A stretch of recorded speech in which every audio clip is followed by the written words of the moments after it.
Atë që e do Allahu edhe e sprovon. Kështu thoshte pejgamberi alayhi salatu wasalam i dashuri ynë. Ndoshta mund të jetë kontradiktore, sepse dikush mund të thotë kur e don dikën nuk e torturon, nuk e lodh, nuk e mundon. Mirë, po kur kemi të bëjmë me Allahun e lartësuar, Allahu din diçka që ne nuk dim. Dhe din përtej asaj që ne e dim dhe përtej asaj që ne e vlerësojmë. Allahu i lartësuar përmes provave, përmes të lasheve, përmes problemeve të cilat na godasin, don të na pastroj prej mëkateve. Mëkatet të cilat i bëjmë dhe ndoshta dhe i harrojmë. Ndoshta edhe nuk i llogarisim që janë mëkate, mirë po me ato do të takojmë Allahun e lartësuar dhe do të ballafaqohemi me Allahun e lartësuar. E Allahu don që të na pastroj prej mëkateve, në mënyrë që kur të takohemi me të jemi sa më të lirë dhe sa më pak gjunohe.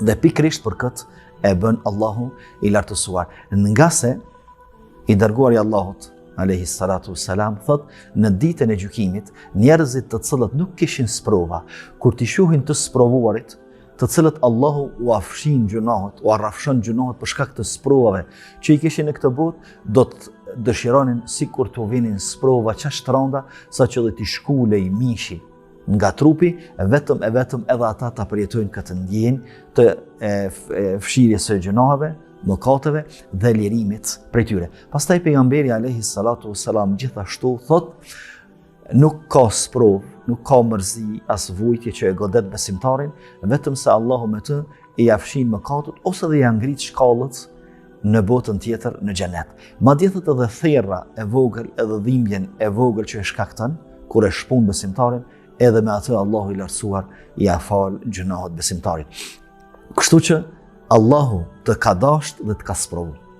Dhe mu për këtë, Allahu don që të pastroj prej diçkave që është shumë më e rëndësishme dhe prej të cilës do të dëshiroje edhe vetë të pastrosh dhe të lirosh prej tyre, edhe me çfarë do çmimi qoftë, selema me sprovat dhe me vujtjet e kësaj bote, sepse vujtjet e botës tjetër, dënimet e botës tjetër janë shumë më të mërshme dhe shumë më të rënda se sa vujtjet e kësaj bote.